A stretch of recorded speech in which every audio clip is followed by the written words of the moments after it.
Всем привет! Следующий прямой эфир, диагностика у нас, диагностика в прямом эфире. И в этом эфире мы разберем синусит. Синусит у ребенка. Поговорим о детской психосоматике.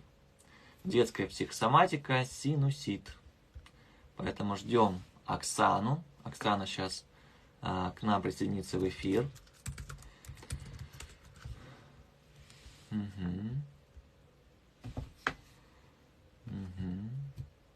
Оксана, присоединяйтесь, отправляйте запрос на подключение.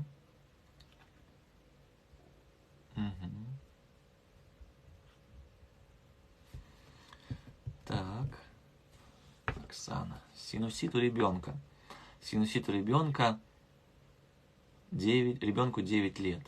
9 лет страдает синуситом. Что будем делать с Оксаной?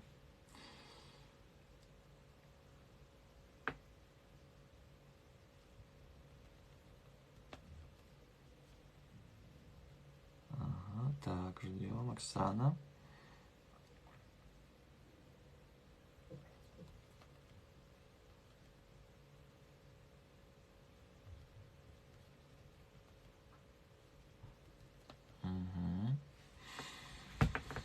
Так, синусит. Соня, привет. Да, всех приветствую. Так, Оксана присоединилась.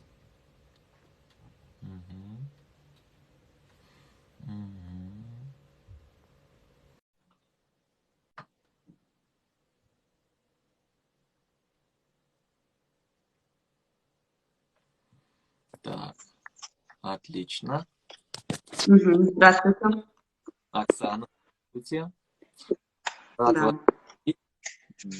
Спасибо, взаимно. Я первый раз просто в эфир выхожу вот в таком формате, поэтому многого не знаю. У вас все получилось, все хорошо. Сейчас ничего делать технически, только вот быть со мной. Единственное, лампочка света прям светит очень так ярко, что вот так лучше. Ну, я бы так сделала, да. Все. Расскажите, пожалуйста, Оксана, что вас привело ко мне на диагностику, что хотели бы прояснить? Ну, я хотела бы прояснить причины заболевания у ребенка, так назовем. У нее идет заложенность носа, которая переходит в кашель и в усугубление ситуации. И эта вот картина повторяется у нас за последнее время уже 2 раза. До этого тоже было, но не было настолько вот с температурой и с таким диким кашлем, который ничему не поддается.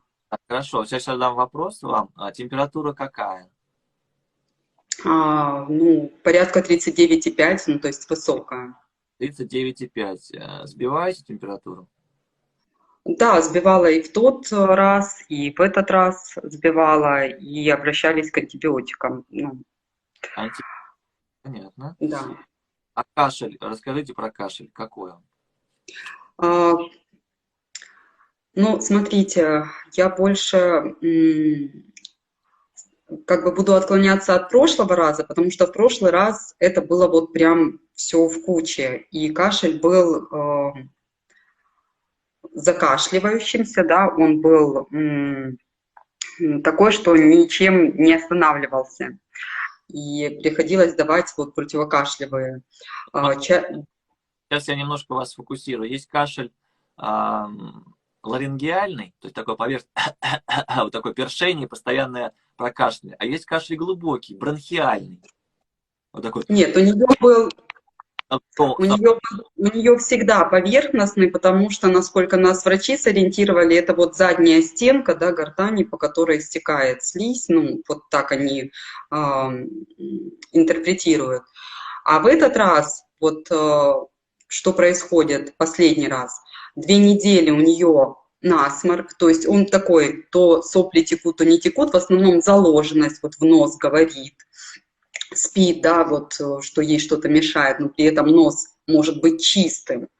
Он периодически меняется, и в итоге кульминация была в этот раз не кашель, а температура высокая, ну вот после 2 недель вот этой вот ситуации.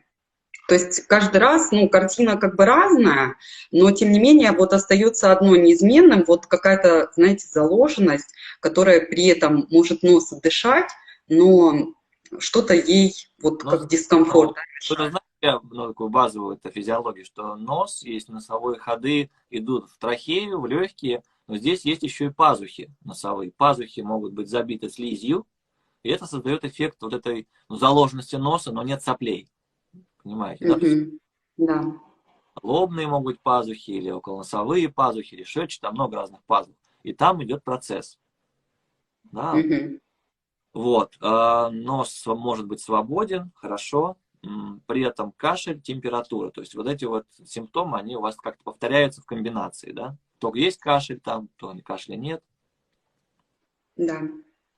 Как И давно, температура тоже может быть, может не быть. как давно Мгм. ребенком? Ему уже 9 лет, вы писали в анкете. Но вот знаете, если брать именно вот эту заднюю стенку, да, которая у нас периодически воспалялась, это с самого детства, это с лет 3 было, то есть мы с этим долго мучились. Сейчас вот та картина, которая у нее есть, это началось года 2 назад, когда она подхватила вирус, и вирус был затяжным. После 2 недель разными терапиями ничего не помогало. Нас уже хотели в больницу класть, в итоге вроде бы лор-врач нас спас какими-то антибиотиками. И вот после этого периодически у нее, вот если что-то начинается, то именно вот такой симптоматикой. Хорошо, и давайте сейчас, Оксана, я вам задам вопрос. Как вы думаете, вот почему возникает воспалительный процесс? Температура. Вот это что такое? В чем причина? Как вы себе это объясняете?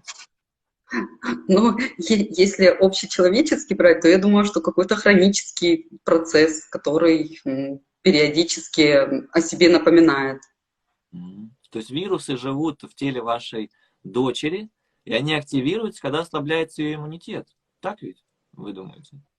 Да, Не, сейчас мы так вроде с юмором, но мне важно понять именно, что у вас внутри. То есть вот за этим симптомом, за этим страхом, когда высокая температура, там есть, ну, объяснялка какая-то. Наверное, злой вирус, поэтому мы сейчас примем антибиотики, жаропонижающие, и все вернется как и было. но чаще всего и ранее это вот так. Сейчас я стала задумываться, вот обратилась к вам, что, возможно, есть какая-то психосоматическая составляющая, то есть которая через меня идет ребенку. И, конечно же, не хочется вредить своему ребенку, но бессознательно это происходит, видимо, так именно. Ну, я думаю, что вы уже немножко знакомы, да, с моим блогом, про что я, в общем-то, Да. рассказываю. И есть, когда я объясняю детскую психосоматику, я привожу такой пример, что, ну, представьте, что, ну, вы мама-обезьянка, и у вас маленький ребенок, тоже обезьянка. И вот вы, значит, сидите на дереве, и вот вам нужно что-нибудь там спуститься вниз, набрать себе фруктов свежих. Вы, может, даже ребенка от себя отпустили. И в какой-то момент вы замечаете хищника. Вы как мама. И вы начинаете испытывать состояние страха, паники, ужаса. А ваш малыш, он, может, никогда еще хищников-то не видел. Он даже Мгм. не понимает то, что вы говорите.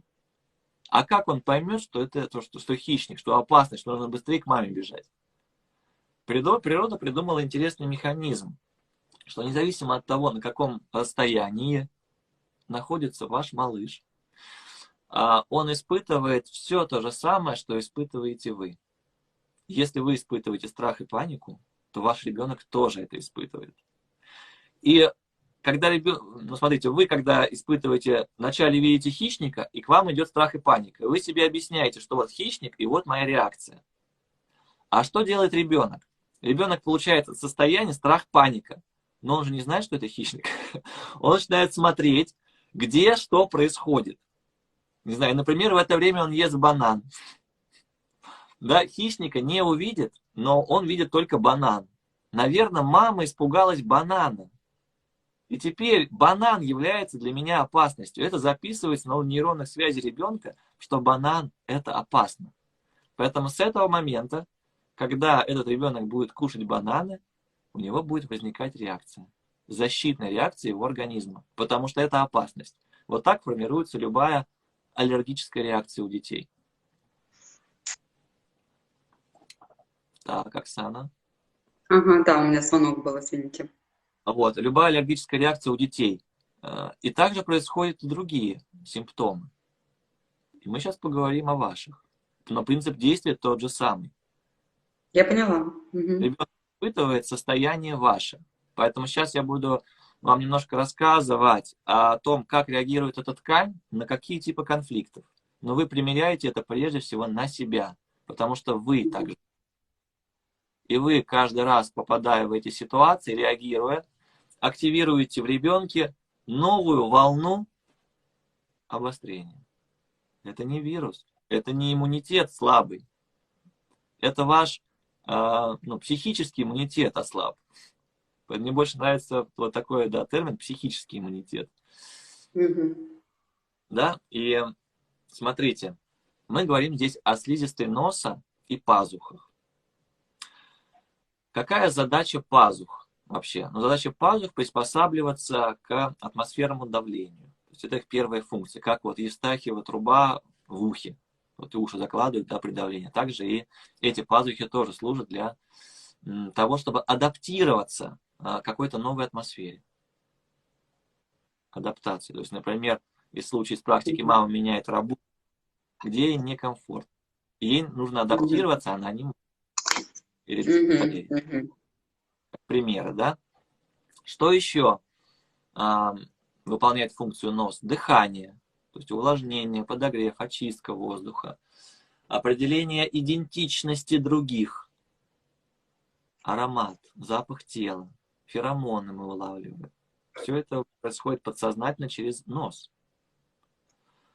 Это сексуальные связи, выбор пары, определение, где еда, где добыча, опасность или хищник. Мне нужно быть начеку. Опасность приближается, и мне нужно держать нос по ветру, чтобы учуять, что опасность где-то рядом. Как можно предупредить эту опасность, подготовиться к ней заранее. Тревожность. Тревожная мама вы, Оксана? Я думаю, что тревожная, потому что ваш ребенок говорит об этом, проявляет это. Да, к сожалению. Да, это, ваша история тревожная мама. И вам нужно иметь, на самом деле, супер обоняние, чтобы предчувствовать что-то в своей жизни. Предчувствовать опасности, чтобы их обходить, чтобы постелить соломку и так далее. То есть у вас такая вот программа работает, что мир опасен, и мне нужно приложить все усилия, тонкость, чутье, чтобы обойти это, чтобы этого не случилось. Тоже есть, да. Все, что говорите, откликается. Хорошо, идем дальше. Это может быть также, когда мы говорим о том, что есть рецепторы обонятельные, они там задействуются вместе со слизистой. И в стадии конфликта, в стадии этих переживаний, например, я хочу разлучиться с каким-то запахом. Вот он мне не нравится, этот запах. Это может быть прям физический запах, не знаю, грязные носки мужа, например, да? То, что вас триггерит, например, да? Или запах какой-то дома неприятный, или еще где-то. А это может быть в символическом смысле атмосфера, в принципе. Вы работаете? Да. Вы работаете. А как вам на работе? Атмосфера. Сейчас хорошо, но до этого было много чего. Вот. Атмосфера. Потому что женщина работает не за деньги, а женщина работает за атмосферу. А если атмосфера как бы не очень, то работать как бы бессмысленно. Вы создаете себе только болезни. То есть я хочу разлучиться с этой атмосферой, перестать ее обонять. На дух я... Все. Вот такое состояние. И в крайней степени, вот когда вот эти сильные пики обострения возникают перед этим, скорее всего, у вас возникает состояние достало. Меня это достало. Мгм. Это как вот, на самом деле, как крайняя точка, меня это достало, которая дает сильный симптом исцеления. В Мгм. стадии конфликта, откликается, да, Оксана? А? Откликается? Да-да-да, все откликается. Причем с разных сторон. Многообразие. Мгм. Поэтому здесь поймите, что нет какой-то одного момента, который порождает синусит у ребенка. Этих моментов у вас много, понимаете?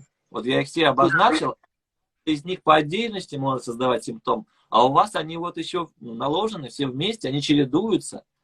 Возникает в жизни какая-то ситуация, триггер, напоминание, которое ввергает вас в тревогу или в желание не испытывать контакт, вот, не обонять, уйти из этой атмосферы, из этого коллектива. Но вы не можете почему-то это сделать. Не можете, потому что есть какие-то у вас объяснялки по этому поводу. Вот, и происходит симптом. Ребенок же то же самое испытывает. Представьте, вы на работе, и вас достало. А ребенок дома, Мгм. с бабушкой там, или с няней, или в саду, и ему от вас прилетает, достала меня эта тема. А он в садике, он думает, ну, значит, меня садик достал. Понимаете? Мгм. На самом деле вообще дело не в садике. И в стадии конфликта слизистая носа изъязвляется. И это проявляется в виде сухих корочек в носу. Сухость. И потом вот люди фанатеют от увлажнителей воздуха дома, воздух увлажняют. Но сухость носа вот такая избыточная, она именно от того, что я нахожусь в конфликте. И когда я нахожусь в конфликте, обонятельные рецепторы притупляются. Слизистая носа теряет свою чувствительность. Для чего? Ну, чтобы мне легче было пережить это. Ну, потому Мгм. что иметь этот контакт, а я не хочу, я страдаю. А задача нашего тела уменьшить страдания. Как? Отключаем чувствительность. Убираем. Мгм. Это Мгм. происходит в стадии конфликта. А когда вы успокаиваетесь, вот здесь приходит что? Приходит отек, приходит воспаление, приходит температура. Для чего? Для того, чтобы та ткань слизистой, которая раньше вот убывала, изъязвлялась, слизистая становилась тоньше, то теперь ее нужно восстановить до прежнего порога. Создается отек, температурный режим специальный, потому что слизистые восстанавливаются при высокой температуре. Своего рода инкубатор, где вот эти клетки начинают созревать. Понимаете? И для того, чтобы слизистая восстановилась. И если вы температуру оставляете, то ребенок выздоравливает, например, за день, за два. А если вы сбиваете и применяете антибиотики, то этот процесс растягивается. Потому что теперь не хватает ни температуры, там, ни воспалительного процесса, который необходим для исцеления. Поэтому вы интуитивно чувствуете, что что-то не то. Но нельзя же все каждый раз антибиотики применять там, и сбивать температуру. Что-то не так, неправильно. Поэтому здесь температура для тела не опасна, температура опасна для головы. Поэтому мы что делаем, когда у ребенка температура? Холодное полотенце на голову. Любые вещества, которые содержат в себе энергию холода. Например, мята, эфирное масло мяты. Можно разведенным Мгм. маслом помазать голову, виски, и температура будет спадать. Приложить лед, то есть все, что содержит энергию холода на голову. То есть Мгм. голову охлаждаем. Потому что почему голова тоже нагревается? Потому что там тоже отек. В голове тоже отек в этот момент. Потому что все процессы в теле происходят синхронно. В психике, в нашем головном мозге и в органе. То есть есть реле мозга, центр мозга, который отвечает за носоглотку. И вот он тоже отекает. Там тоже идет исцеление. Поэтому там Мгм. не было рисков, опасностей. Там голову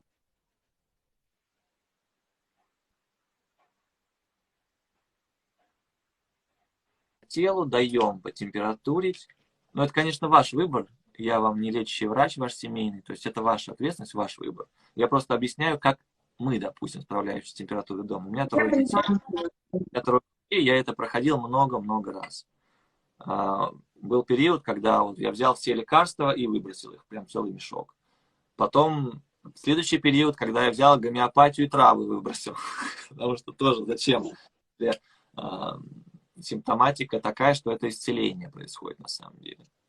Мгм. Когда у вас состояние, да, что это исцеление, а не болезнь, то вы по-другому, как мама, и переносите это. Потому что если вы думаете, что это болезнь и сбой, идет температура, то вы начинаете бояться. Чем больше вы боитесь, тем сильнее отек, тем больше боли у ребенка. То есть у ребенок болеет, а вы переживаете, ему хуже. Я понимаю, но когда энное количество лет жил по одному сценарию и хочешь перестроиться, тоже как бы непросто. А вы в этом моменте не перестроитесь, потому что нужно проработать ситуации, которые вас в этот конфликт, в принципе, заводят. И эти триггеры, Мгм. ситуации терапевтом. Почему находитесь в таких ситуациях, что вам невыносимо? Мы еще не знаем вашу семейную атмосферу, а может быть, вы и в семье хотите разлучиться. Понимаете? Может быть, есть отношения там с партнером, которые хотелось бы иметь их более какими-то другими. И вы не можете изменить ситуацию. И вынуждены находиться вот так. Да, я понимаю, о чем. Вот, поэтому проблема не в рините, понимаете, не в соплях там и не в температуре. Проблема в том, что вы не можете выбрать себя в этих ситуациях. Вы выбираете что-то, там, чувство долга, ответственность какую-то за кого-то. Или находите объяснение, почему вам нельзя отстаивать свои границы. Ну, то есть там много аспектов можно посмотреть.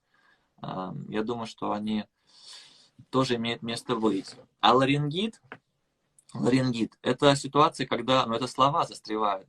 То есть вы не просто молчите в этих ситуациях, не находитесь, вы еще обещаете себе говорить что-то, чтобы не обострить отношения. А ребенок рядом, а он слышит. Лучше не лишний раз не сказать там, понимаете? И ребенок, научается у вас этому состоянию плохо, терпи, и строит, Мгм. записывает модель семейных отношений. Плохо тебе, ничего, так жизнь устроена, надо терпеть. Потому что главное не конфликтовать, чтобы все было тихо. Будет сопли, будет ринит, потом, будет гайморит, ничего там, отсосем гной, ничего страшного. Ларингит там, пройдет. Мгм. Вот, об этом говорит ваш симптом. Да, вот тут, кстати, задают вопрос, вот тоже в общем чате, почему не все дети аллергики?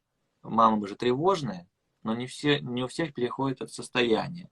Потому что аллергия это, ребенок должен в этот момент испытывать контакт с этим аллергеном. Это должен быть очень сильный стресс. То есть это не просто тревожность, это прям опасность. Представьте, тигр стоит перед вами. Испугаетесь еще как. В этот момент был аллерген. Например, вы услышали, что умер кто-то близкий, например, да, а в этот момент ребенок ел апельсин. Все, он испытал потерю важного человека, все, мир упал, не знаю, папа там с папой что-то или с мамой. То есть это сильная эмоционально заряженная ситуация, и там есть тема смерти и тема сильной разлуки. Вот, потом спрашивают, во время беременности травы надо, не надо? Я не говорил, что травы не надо. Все эти средства хороши в фазе исцеления. То есть вот когда мы с Оксаной проговорили возможные причины, да, с вами, вы понимаете, уже что-то, возможно, у вас внутри уже что-то по каким-то моментам перещелкнуло. Там пройдет время, ребенок там начнет сопливить. Он должен, по идее, начать сопливить, потому что у вас осознание проходит мощное. Он будет Мгм. температурить. И когда это происходит, почему бы не использовать травы, любые гомеопатии, да что хотите используйте. телу можно помогать. Но когда у вас в вашем мышлении болезнь – это не угроза, болезнь – это не сбой, это не вирус, это не опасность. Это процесс исцеления. Вы можете просто помочь телу исцелиться. И для этого применить Мгм. другого рода препараты. Не антибиотик, потому что антибиотик, он не помогает исцелиться. Он помогает остановить процесс исцеления. Мгм. Да, я поняла. И вы выбираете уже другого рода вещества, которые помогут поддержать процесс, немножко притормозить где-то, но не убирать. Не убирать этот процесс. Мгм. Да, я поняла. Мгм. Хорошо, Оксана, дайте обратную связь, вот насколько, как вы себя ощущаете. Что... Я притихла, пока вас слушала, потому что, ну, все, что вы говорили, отзывалась, да. Многое есть и было, но что-то меняю, что-то остается еще, вот то, что где-то не могу сказать, отстоять. Ну, вот поэтому как бы учусь и к вам на консультацию, чтобы увидеть другой угол обозрения. Вот, ну, хочется какие-то другие действия уже делать, чтобы как-то это трансформировалось. Потому что сейчас такое ощущение было, что это уже, знаете, кричащий момент, что вот уже все, красная лампочка горит, мама, давай, двигайся в какую-то сторону. Поэтому, смотрите, осознание – это потенциальное исцеление. То есть это, ну, как мы путь сегодня. Взяли фонарик и вот посветили туда, а там дорожка. Дорожка исцеления. Мгм. Но вам теперь нужно Да, пойти. нет, спасибо за информацию. Мне в любом случае, да, нужно, чтобы это сейчас как-то там осело. А еще можно, Константин, ну так, если есть возможность, вот у моего же ребенка, у нее периодически, практически тоже часто, ну, в зависимости типа от того, что съела, было, аллергический момент именно вот на локтевом, получается, сгибе внутреннем, ну, проявляется в виде небольшого дерматита, и вот он тоже у нас такого хронического генеза, Нет, именно вот в этом локтевом. недостаточно информации, мне там генез не надо. То есть все, я понял, аллергическая реакция, дерматит на э, сгибающей части локтя. Это Да. правая рука или обе? Обе и еще ноги тоже в этой части сгибательной внутренней получается. Ну вот, смотри, ситуация какая. Когда возникает дерматит, тут мы имеем... Вообще дерматит это про контакт, потому что это эпидермис. Это уже Мгм. контактируем с миром. Эти прикосновения могут быть приятные или неприятные, болезненные. И приятные Мгм. не хочется, но их может не быть. А болезненных хочется, чтобы не было, но они вот бывают. Это дает конфликт контакта. И та локализация дерматита, которая есть у вашего ребенка, она говорит об еще одном вашем состоянии. Вашем состоянии. И эта внутренняя часть руки – это про желанный контакт. Потому что внешней частью руки мы отодвигаем, раздвигаем свои границы. Мгм. А Мгм. внутрь Мгм. мы обнимаем. Мгм. Теперь Ну, я понимаю, вопрос. о чем это. Мгм. К вам вопрос. Ну, контакта с кем вам не хватает? С мужчиной. Вот. Да, Может быть, с есть мужчиной, этот момент. но контакта нет. Мгм. Да, да, там, ну, безусловно, видимо, оттуда тоже тянется этот момент у меня. Да? То есть там, также, когда мы говорим о дерматитах, там есть и чувство вины, обычно примешано туда же, к дерматиту. Туда же примешано отсутствие ресурсов, нет сил что-то поменять. Мгм. Мгм. Да, это тоже есть. Бессилие, Было про колени. Да. бессилие. Бессилие и вина. Вот спутники дерматита. Мгм. Поэтому эта тема прорабатывается. У меня есть специальный марафон аллергии, кожные симптомы. Он есть в записи. Там я даю все техники, Мгм. как проработать себя Мгм. тонко и исцелиться. То есть я вам рекомендую ознакомиться с этим марафоном, почитать про него.